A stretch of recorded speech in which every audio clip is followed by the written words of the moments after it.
you have very, very little time, and I want to ask you to focus on what you heard, on what you can do for human rights and for support of the especially Palestinian women.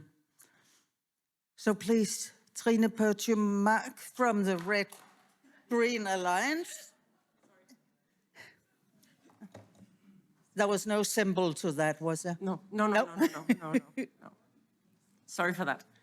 First of all, thank you very much for inviting, and fantastic to have a panel debate on this on the 8th of March, and happy International Women's Day to everyone. I have to admit that I'm a little bit always on the verge of crying. I really struggle to discuss anything but the current situation in Gaza. And I think it's very important for this discussion that we broaden it out, not just speaking about Gaza, but the whole of Palestine, because that's actually what it's about. What is happening right now is just a very extreme version of decades of occupation and military action into the occupied territories. So even if we have to discuss it in its own, we also have to discuss it as part of what has been going on from the Israeli side for decades towards the Palestinian, or against the Palestinian population. And one of the speakers also said it, this is about women under occupation, under military occupation, military actions. And I think that's very much framing what we're talking about. So just a few reflections on what has been said.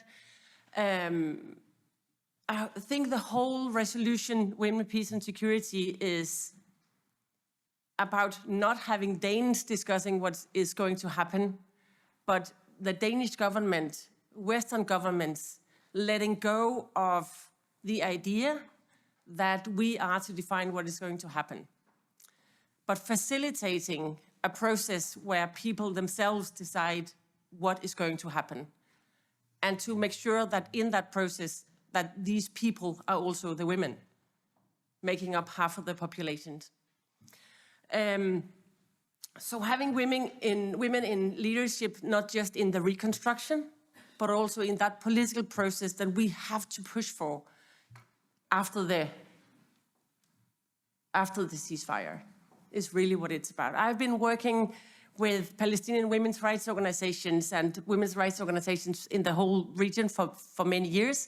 And one thing that is still stuck in my head is that sentence said by one of the women that was in Ramallah, saying that, okay, but we still listen to the men in our own country saying, yeah, fine with the gender liberation and everything, but wait for the Palestinian liberation, then we discuss gender equality.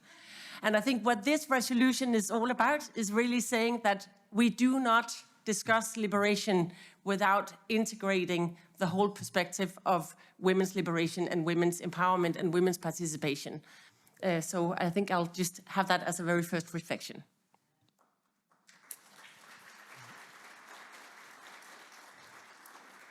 Yes, moving on to Sophie Lippert from the Green Left Party.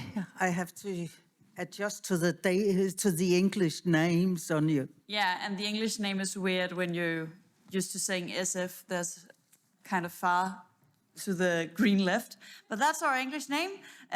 We've decided that makes sense in some ways. I think there's an important thing about this is that we have two ways of discussing women's role in this crisis. There's a discussion about protection, and there's a discussion about participation. And the two discussions are very intertwined. They're not separated at all, but however, we need to have both discussions, because sometimes when we only take one of them, I think one of the speakers said, women are not victims. We're not going to talk about protection in a way where it sounds like women can't act on this, that women are not a part of the change that needs to be made. And I think it's important that we have the focus on both the protection and the participation. And I agree a lot with Trine. God, I think they're doing the names in the English. I want to say Trine, which sounds weird. I think I agree a lot, and I believe that we need to enhance that in a war, in any crisis, women are hurt in different ways than men. And we need to acknowledge that the fact that they have different experiences means they have different takes on it. They have different approaches to how to reconstruct the country after a war, how to end occupations after a ceasefire, and we need to let those voices be heard, because we need to have all the experiences of this war and this genocide. We need to have all the experiences being a part of the reconstruction afterwards. We need it not only to be the experiences of men or of political leaders, because political leaders have different experiences than regular people. Political leaders rarely have C-sections without anesthesia. Political leaders rarely need to feed 7 children without any income. And we need to make sure that these voices are heard and empowered when we need to reconstruct after a ceasefire. And I must also say that after the first speech, I totally agree that the international society is failing, UN is failing. And I must admit that as a member of parliament, I feel so insufficient. I do not know how we change this. I do not know how to push the Danish government, to push the United Nations, to push all the institutions towards a more action, a more serious approach to what we say in speeches and what we have written down, but what is obviously not does not come through in the crisis. Yes. Thank you.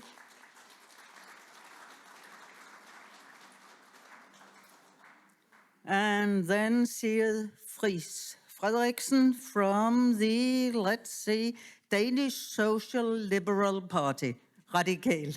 Yeah.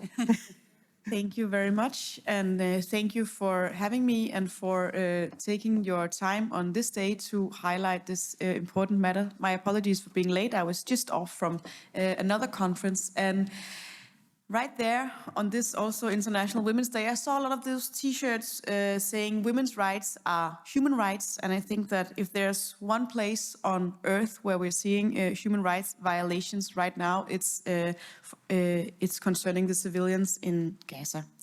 I think it's true when you mentioned that the international society has failed, that we have not been sufficient, that we have not gathered the necessary support for the civilians in Gaza. This goes for the National Danish Parliament, it goes for the United Nations, and it goes for the European Parliament as well, which is where I'm running for on the 9th of June. I think the human rights perspective and the women's rights perspective are highly intertwined. I think that conflicts, war can be seen and affects differently when you look across the genders, and therefore I think this resolution is so important because it highlights the role of women and girls also in ensuring the peace and stability that is so needed in the region. I'm looking forward to hearing from the other panelists as well as from you. I hope we get the chance to talk further on this topic. You should know that foreign policy is something that the European Union has not always historically been sufficient in taking a strong stand. I think it is something that we hopefully will see more in the future. I think the war in Ukraine has pushed the European Union to take a stronger stance, to be more clear in our foreign policies, and I hope that in the future, the European Union would be able to stand more united when it comes to the civilians in Gaza, which we have historically let down at the moment.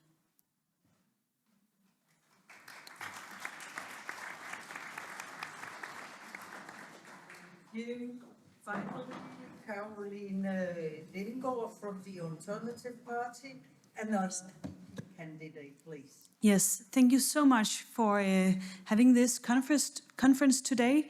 I think it is maybe the most important matter for the Women's Day, because you cannot separate the fight for women's rights from the fights for Palestinian rights.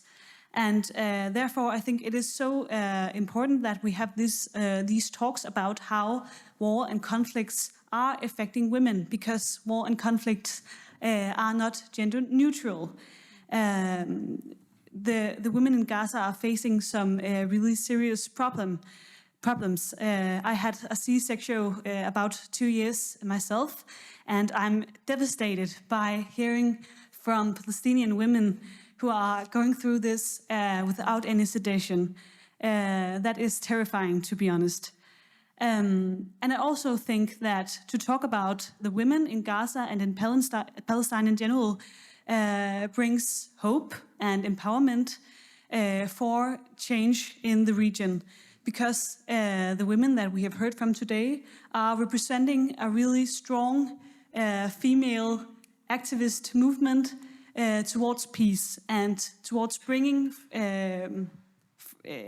their perspectives on this terrible genocide, which I think will affect political leaders in the world, because you cannot hear these things and look at these things and not want to change them. I'm still really worried that nothing has happened yet, or at least too little has happened yet in the UN, in the EU, but I still have a hope when I hear how women are managing to hold a community. And I think that this will affect the narrative and contribute to the fight for a ceasefire, which is really important right now. But also we have to look what is going to happen after a ceasefire, because we know that when female leaders are involved in creating peace agreements, they are much more long-lasting. And it is so important that we talk about the gender problems when we talk about the crisis in Palestine.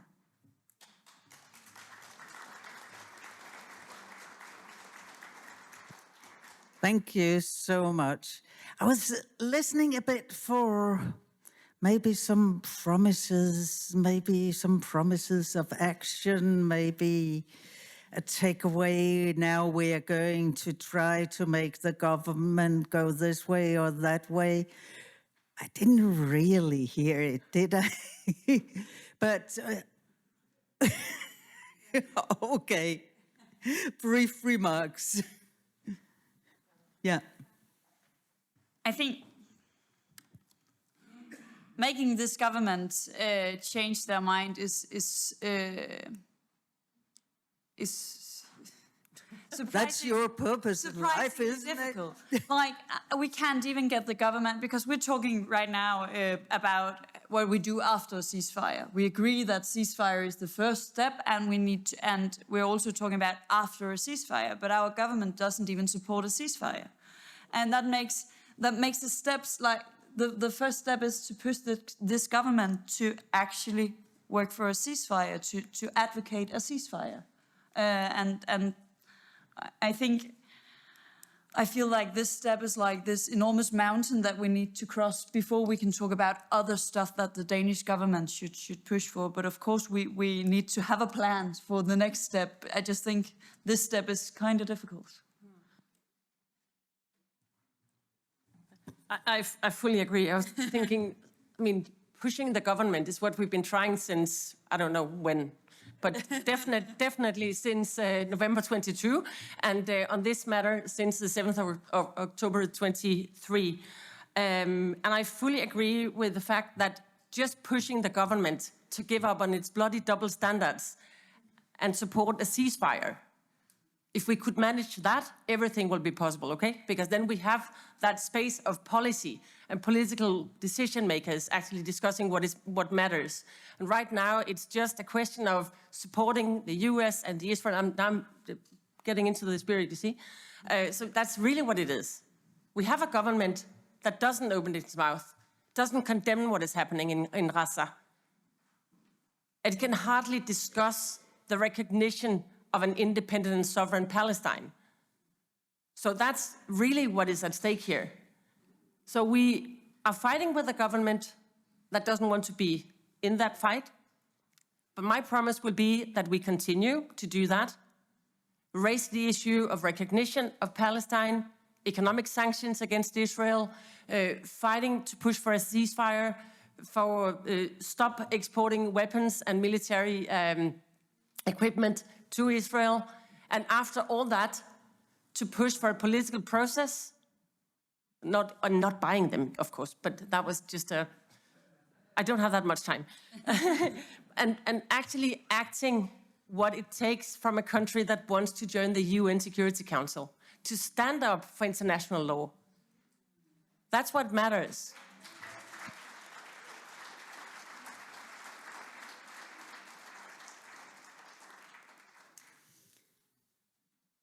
Yeah. Do you want to comment on that? Yes, Caroline.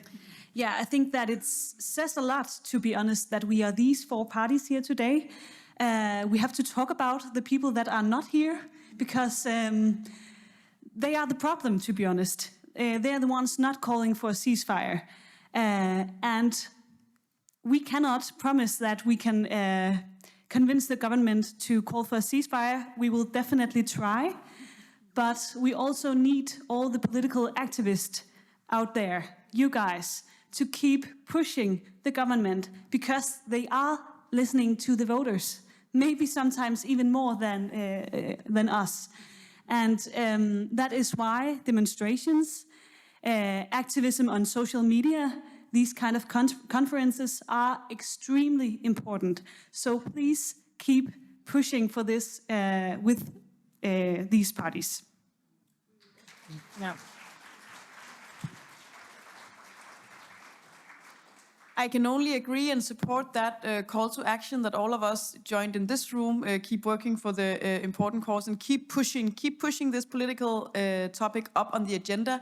Don't let the voices of Gaza be forgotten in the everyday news, be forgotten in the everyday life here in the Danish parliament, because I really fear that the Danish government will not be very open to listening. As we hear from all the panelists here, it's not easy. We can keep on knocking the doors, we can keep up bringing the topic to the table, but we can't force them to change their opinion or to support the ceasefire. We can only work with our voices, and that's what we do here today. And I hope that the work we do here today continues every day from now on. Thank you. I want to ask our speakers, our first three speakers, do any of you want to comment on what you've heard so far? You know, when we have governments that are insisting on supporting and occupying power for all these years and still do not want to take action, and they do not see, you know, what is happening is against humanity. It's no more support to Israel, not support to Israel. What we're seeing is genocide under the TV and on in motion, I mean, and continuing without any steps really being taken by the international community to do something. That was not the situation when Russia conducted its war on Ukraine. We've seen the opposite. We've seen sanctions, we've seen steps being taken, and we know it's difficult, but at the same time, there should be a lot of pressure from the people on their own governments in order, you know, I mean, these people are being elected, and you're being elected by your own people, the taxpayers of your own country. And therefore, now seeing all of that is going in negation with what the peoples of the world want, including the Danish people and all decent politicians like you who are now in the room and are supporting our cause. And I think it is very important that we speak to those who do not, who think otherwise, because their interests are with others. But still, it is very important that we continue pushing for their legal obligations under international law, They are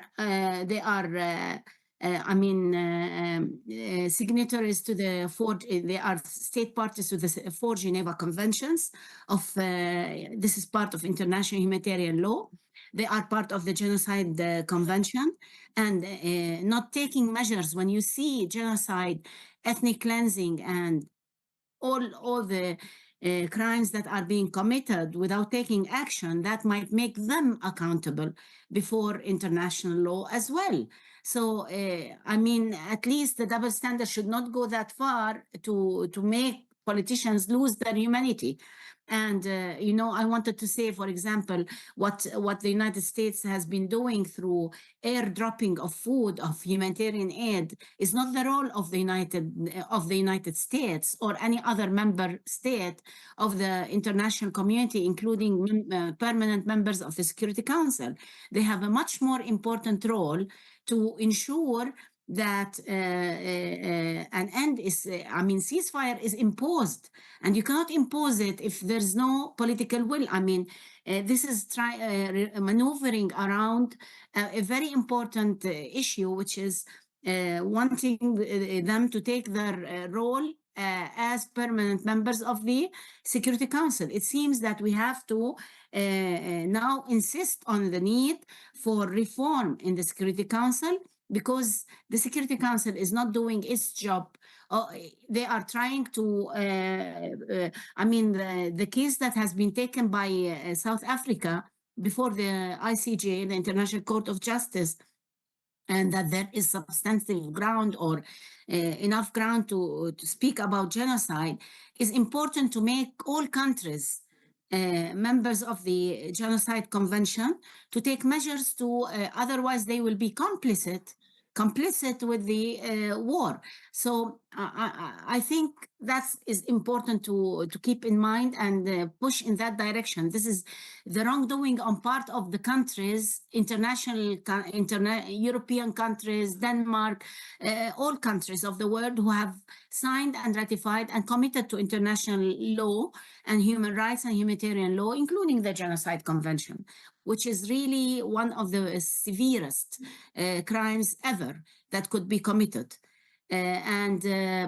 I think what this was said in the first by the first speaker, I forgot her name, I'm sorry, I fully agree with. It's very important that we ensure that Palestinian women are not excluded from decision-making and political decisions, because they have been in the field and they have been contributing to the needs and responding to all the needs of the Palestinian women and people.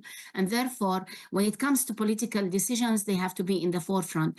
And this is what we have to continue pushing as activists within our context, because we've seen in 2014, many of the women who have been the victims of and disproportionately impacted by the Israeli military aggression then on Gaza, even if not compared with the current situation. But then when they started the reconstruction process, women have not been acknowledged because they do not own the homes, and therefore the reconstruction of homes and other destructed properties have been provided to male members of the family, because women were not the owners. And therefore, this should be taken into account by international humanitarian organizations like the UNRWA, for example, or of others. UNRWA is now a victim like us and stigmatized as a terrorist organization. And I think this is where the role of the international community, again, is to defend UNRWA and to defend its existence, because its existence in and by itself was the product of the United Nations and the establishment of the State of Israel.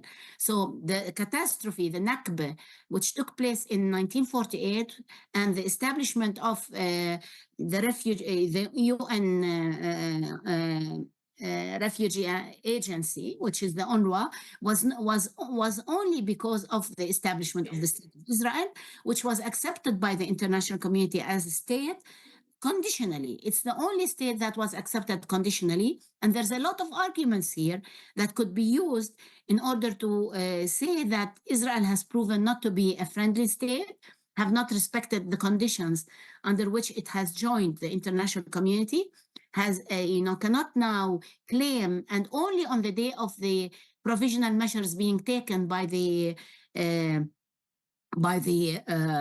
ICJ, that they come up and say that that UNRWA is a terrorist organization. This is a UN body that should be protected by the UN, the United Nations, the nations of the world. So there's a lot to be done, not necessarily straightforward, but now not taking ceasefire seriously means complicity with genocide acts that are being committed against the Palestinian civilian population in the Gaza Strip. I'm sorry if I was long again.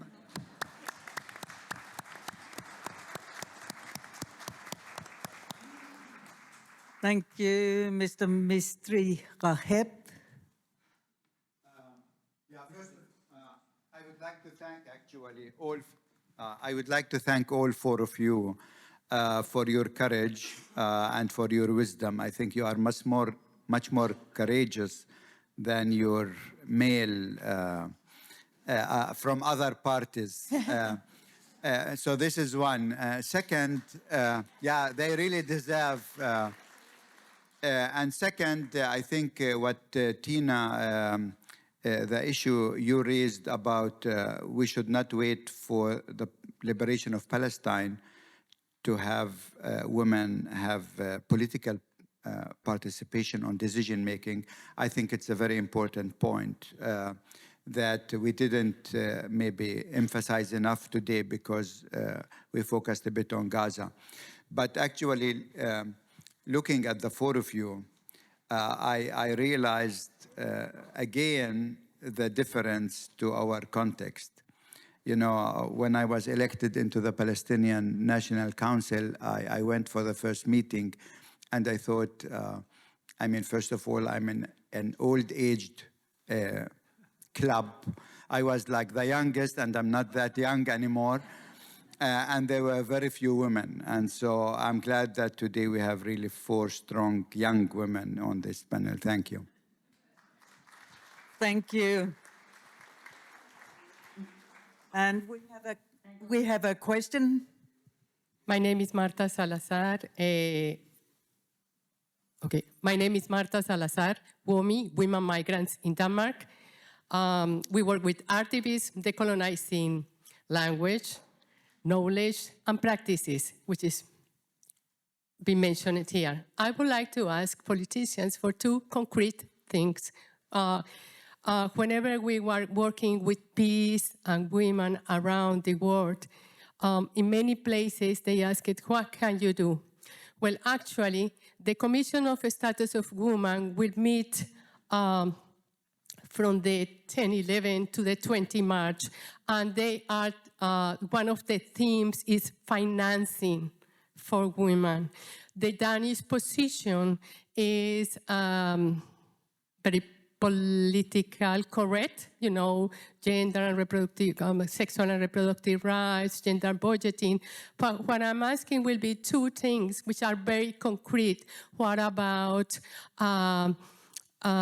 something which is really ambitious, like a fund for women's peace, which can allow all women, not only the big organizations and the big NGOs, but the women who are working at the local level, linking to the European level, linking to the global level. We have been working with peace for decades. Any kind of, it can be Latin America, Africa, Asia, or here in Europe. We have been trying to do this network. We need funding. And the second one, which we can be really revolutionary, you know. The second one is militarization. Usually when you make projects or whatever. You make a gender assessment, you make a gender budgeting, or an environmental assessment. We don't see that in militarization. We don't see what is the footprint, the climate print, the migration, the displacement, and the relocation, what been those wars and those arms and those funding for militarization. We don't found women, but found those wars with generations to overpass mental health. Thank you. Thank you. And I need a microphone. No. Over ved væggen. Ja. Tak. My name is Tahmina Salek, and I'm a women rights activist, and especially having an NGO that works for Afghan women in Afghanistan. So thank you for a very nice conference. It all leads to one question, that of course our systems that we have built to protect human life, to have peace in the world, and I'm now referring to UN, to be specific, has failed us and is doing exactly the opposite. It actually has become, you can call it a mafia, kinda very powerful space for those who chooses which lives are worth saving and which lives are not.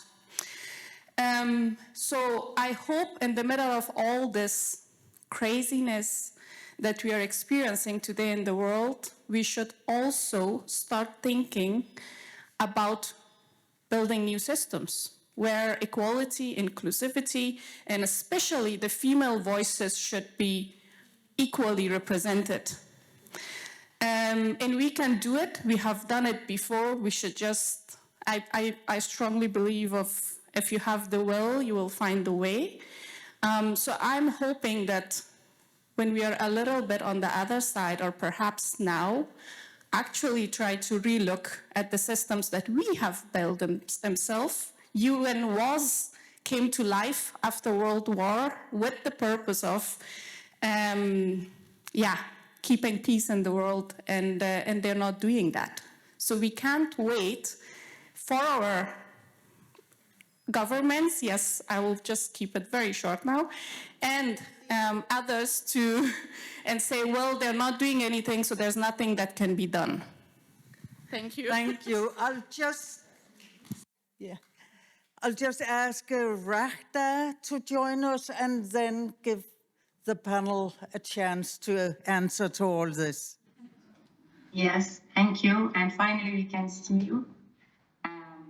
The room is full, so this is refreshing. So basically, thank you for the overview. I guess that what was mentioned, because you couldn't see at the time, about economic sanctions, the export of weapons, the political processes, standing up for international law, the roadmap of what women's movement is calling here in Palestine. So thank you for this. Thanks for the overview. So my question is to the first speaker, because it was mentioned that the resolution is not about having things discussing what needs to be done, but facilitating people decide what needs to happen. And we know that the dysfunctionality of the UN Security Council is a result of a geopolitical tension between the members, mainly the 5 permanent members. So my question is, if Denmark is to secure a place in the Security Council, how do you see Denmark's role in addressing such dynamics? Thank you. Okay. We go from Caroline till Trina this time. Yeah, that was a lot of different questions, but I think I want to talk a little bit about the UN, because I think that it is a really good point from here and up here. I believe that this genocide in Gaza has fundamentally changed the way that a lot of people look at these institutions, because the UN and the EU was built as peace projects and built to secure human rights. And it has now become crystal clear that that is not what they are doing. They have a really big problem with their double standards. And I hope that this crisis at some point will result in a recognition that we should be, or UN and EU should be those peace projects and those human rights protectors which they promised us. And I also believe that that is a really important role for the Danish government. I don't know if they're going to be able to perform, but to convince the Security Council that something is fundamentally wrong because they are not protecting people's rights. They are not creating peace.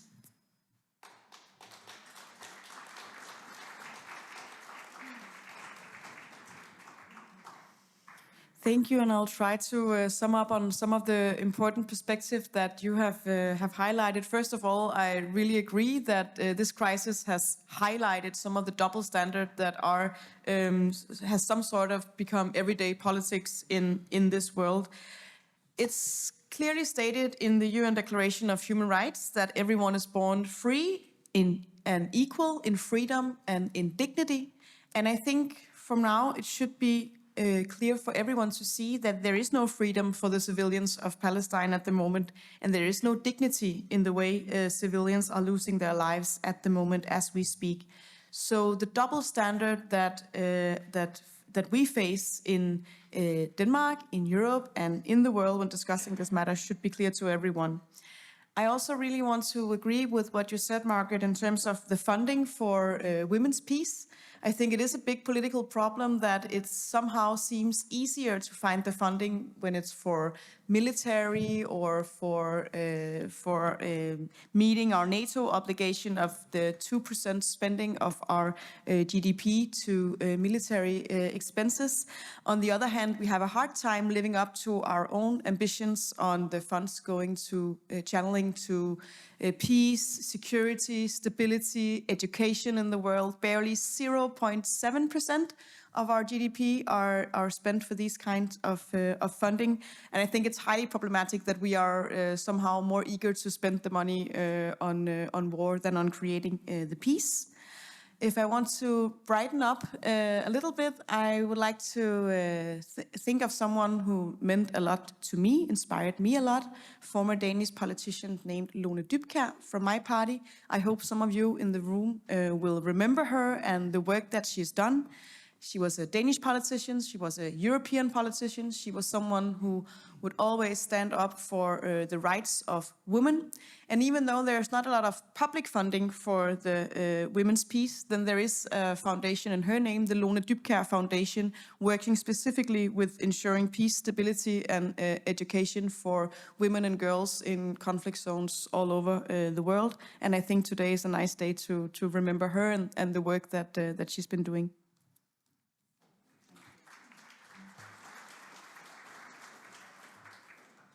First of all, I'll just say I agree a lot with Cyril in the issue of what can we easily find money for and what does it take all the efforts, and we need to cut down on everything else we love to find money for. There's a weird mismatch in that. However, I also thought I'd say something about the UN. I think the idea that we need to build new systems, I feel the same way. However, I'm scared that because this system on paper is the right system, when we have a resolution like the one we're discussing today, it should be there. It should be the right system. So I'm scared that building new. I don't feel safe that building new systems is not going to be just another system where we say we're going to do the right thing. And I think what this entire conference is about is important in that sense, because maybe what we mostly need are different people in the system. Maybe one of the main issues in this is, in fact, what we're discussing today. There are so few women leaders. Most leaders are men, and they're just not just men. They are one specific type of man. And because one type of people become world leaders, and that type of people might not be the ones who are best at securing peace. And I do not have the solution, I'm sorry. But I think what we're doing today is a very important part of this, because I'm scared that a new system will just fail in a matter of some years when all the papers says the right things and they stop doing the right thing. And thus, I also think that when we discuss the role of Denmark in the Security Council, I think when you're in the opposition in the parliament, you never feel optimistic about the government gaining seats more places. However, I decide to be optimistic today, and I decide not to say what I'm scared our role is going to be, but what I want our role to be. And I hope that our role can be to focus on international law, to focus on the written stuff, to focus on resolutions like 1325, to focus on what we wrote down and insist on a different approach to this. And insist on, as Randers said, insist on the fact that UNRWA is a part of UN. And yes.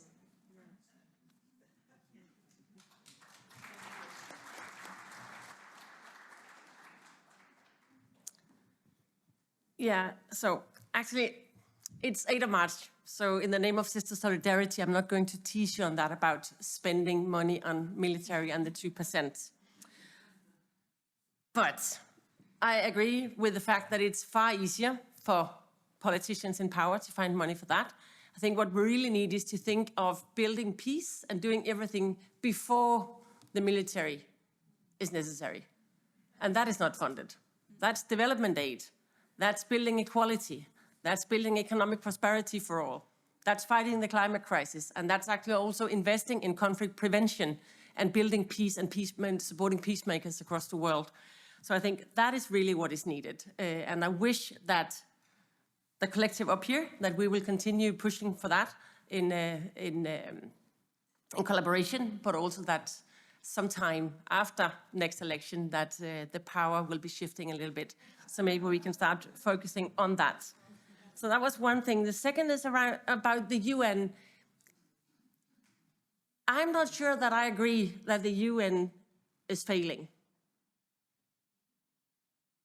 I think that the member states, the big powers of the UN, are failing the UN and failing humanity and failing all of us. We have never had a UN Secretary General that has been so outspoken and political as we have right now. Had it not been for UNRWA, where would the Palestinians have been? Look who are failing UNRWA. I mean, I fully agree with, I think it was Rakta saying it before, that the whole political game and war against UNRWA is the shame on big powers, not UNRWA itself. So I think really what is needed, and that's where I completely agree with you, I think there is really a major need, and it's more clear now than ever, that the geopolitical frame that is shaping who has the power in the UN needs to change. So the decolonizing of the UN Security Council. Could you imagine what would have happened if South Africa had been having a permanent seat in the UN Security Council? Debates would have been far different. It's not the majority of member states of the UN who have been failing the demand for ceasefire, because they have been voting for that in the General Assembly. It's the big powers of the Security Council. So decolonizing and reforming the UN, so it's representing the world that wants international law to lead and guide us. All the conventions where we condemn states for breaking, these are the ones that we need to promote and protect. So for that, I think I agree the international community is failing us, but not the UN as such. And I think what we really need to is to push for a stronger UN that represents the people of the world, not the big powers of who won the Second World War. And finally, when it comes to Denmark's role in the Security Council, you know, I've actually been really a big fan of that idea, having another small Nordic country in the UN Security Council for 2 years' time. But I've started doubting it, honestly. I do not think that the stand of our government in the current crisis and war in Gaza is justifying that seat. Because when you're a member of the Security Council, you need to stand up for international law, for peace and security, for humanity, and for humanitarian law. And we haven't seen that from the Danish side. I think time is running out for Denmark to, and I'm really sad about saying this because I really want us to be in that Security Council. I think we could make a difference if we want to. But the question is if we want to, or we want to be another voice of the US-dominated world order.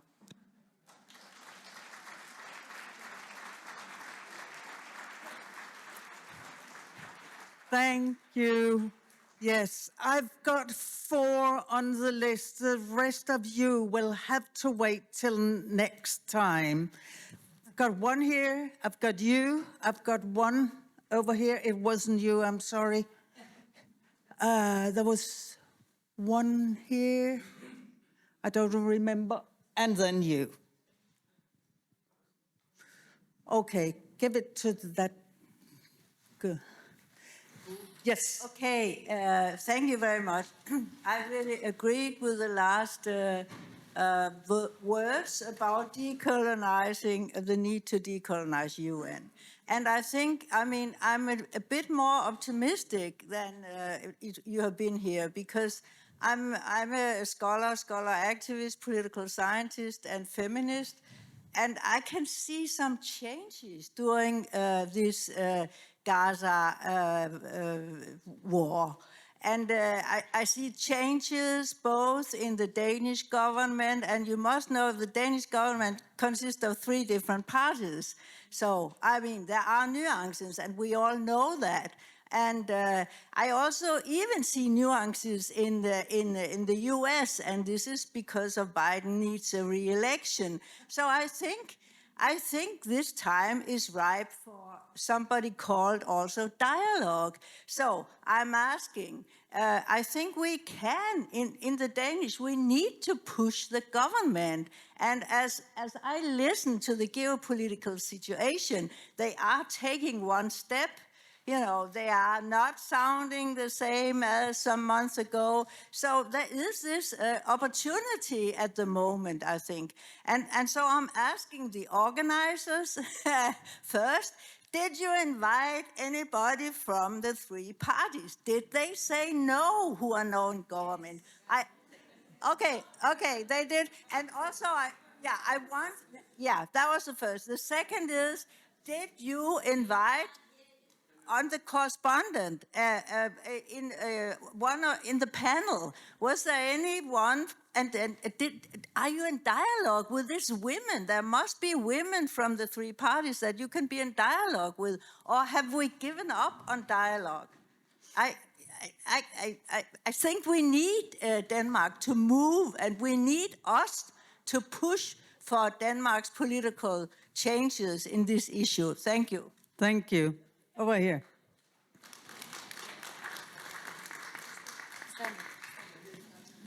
Yeah, first of all, I would like to thank you for your efforts that you have done, like in the parliament.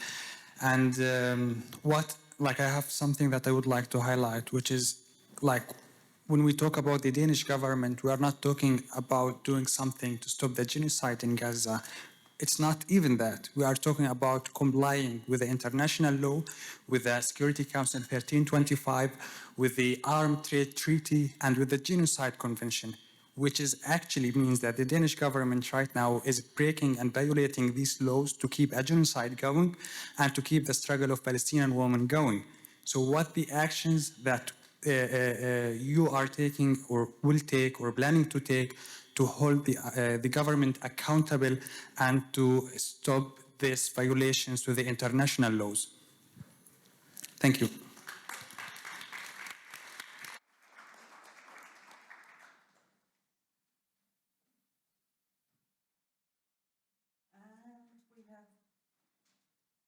And that's it.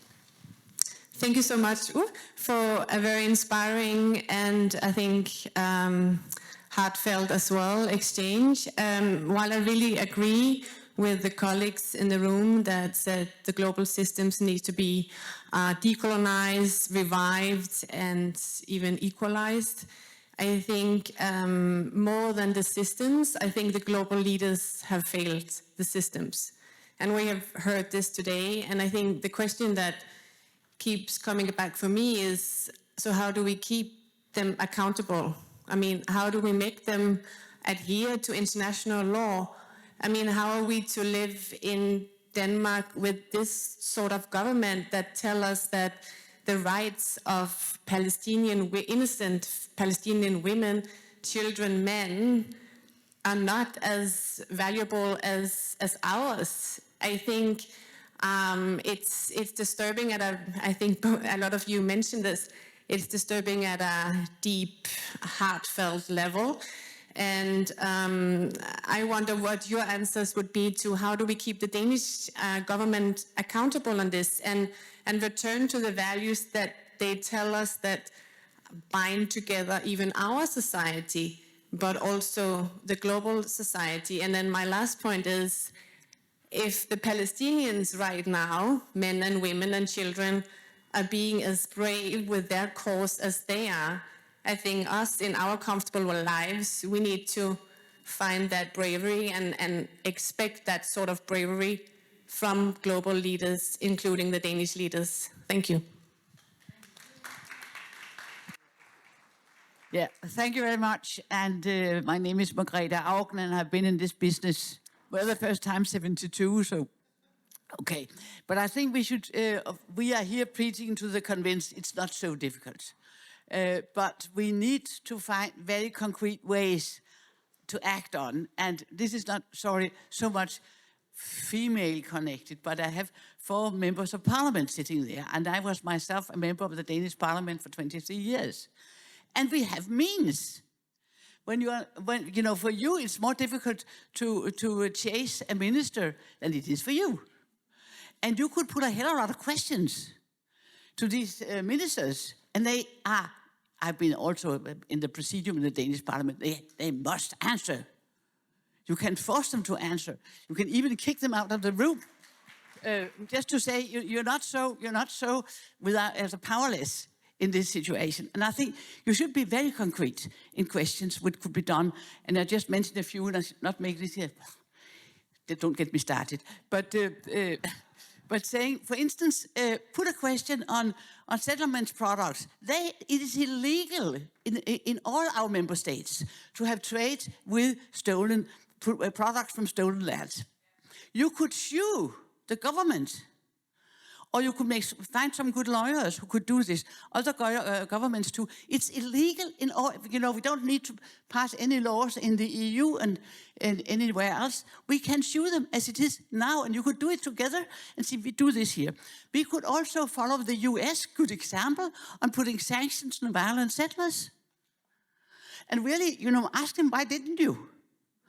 You could, that's a little bit more a campaign issue, we could make a follow-up on this business list, which was produced in the UN.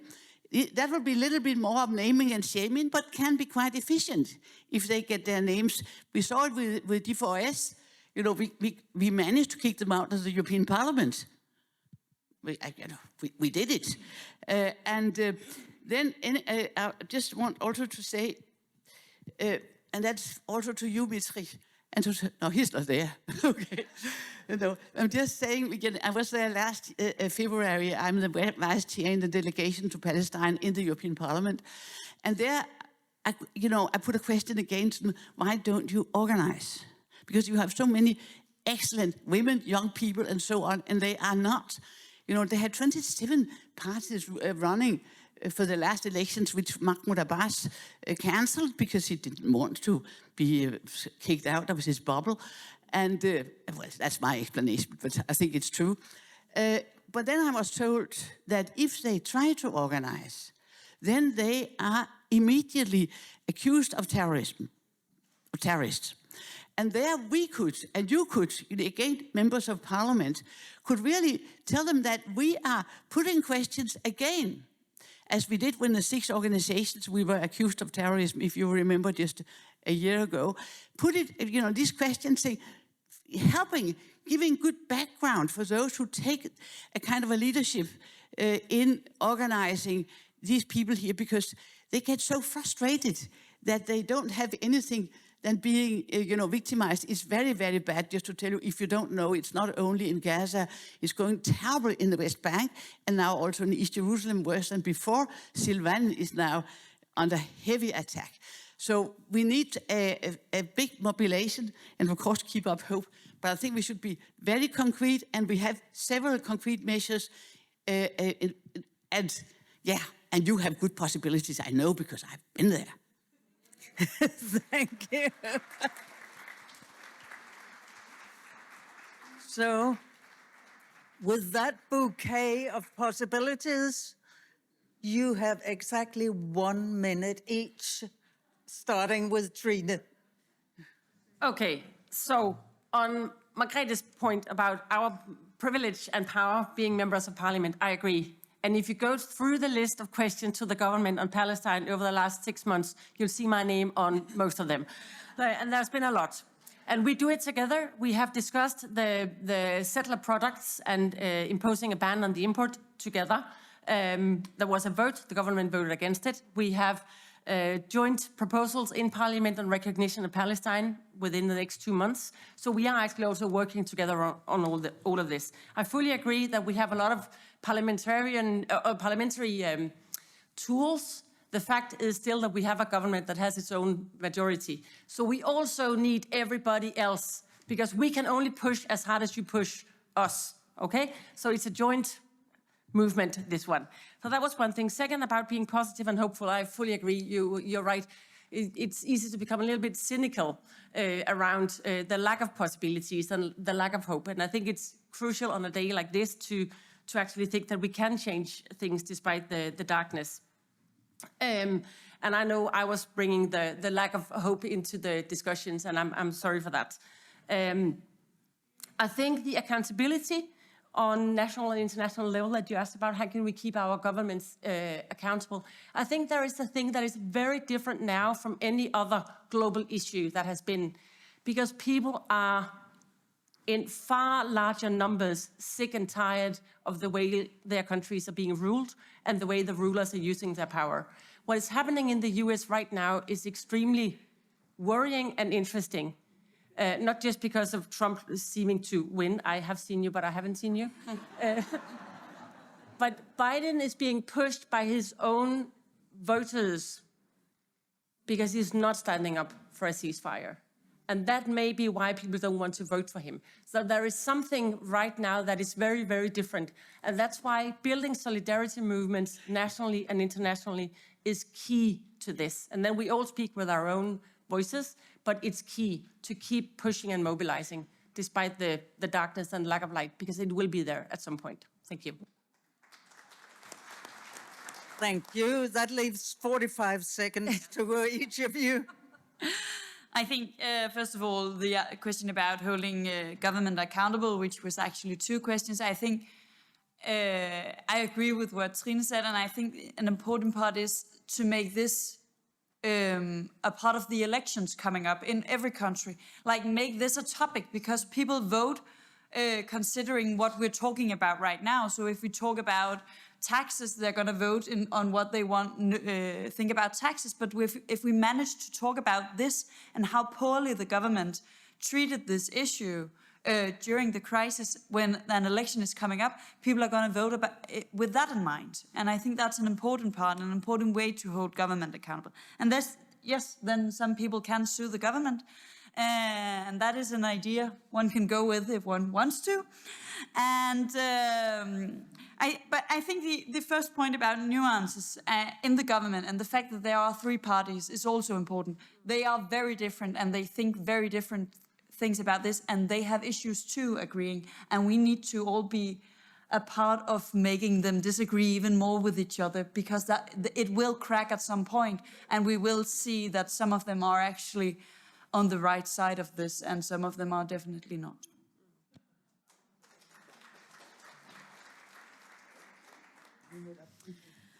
I agree with the important work of gathering support across and within the government. I think it's always important to work together. I think the four parties represented up here can do some of the work, but we need more parties and more people involved. I was thrilled to see that 3 or 4 former foreign ministers of Denmark in a joint call to action, ministers from different parties, even including the former Social Democratic Mogens Lykketoft, who was also represented in the UN, to actually take a stand in this question and to actually have the courage to also speak up as a social democrat. I think it's really important to get more people involved and get more people on board in discussing this matter and to break the silence, because I agree that the silence could be very, very dangerous for the course. And just really quick, decolonize the Security Council. Yes, set the problems, let's ban them, agreed, and keep asking the curious questions. We can ask them to the government and you can ask them as well.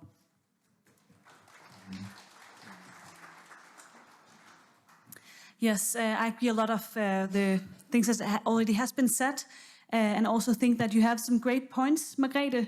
I'm not a part of the Danish Parliament. I'm running for the European Parliament, and that is why Sophia's point about making this a topic is extremely important, because we cannot, even if we had a perfect government in Denmark, which we do not, but if we had, we couldn't solve the crisis in Gaza alone. We need to work together with other European countries and other countries in the world in general. And that is why this European election is extremely important, because if the EU stands up for Palestine, we can really make a difference.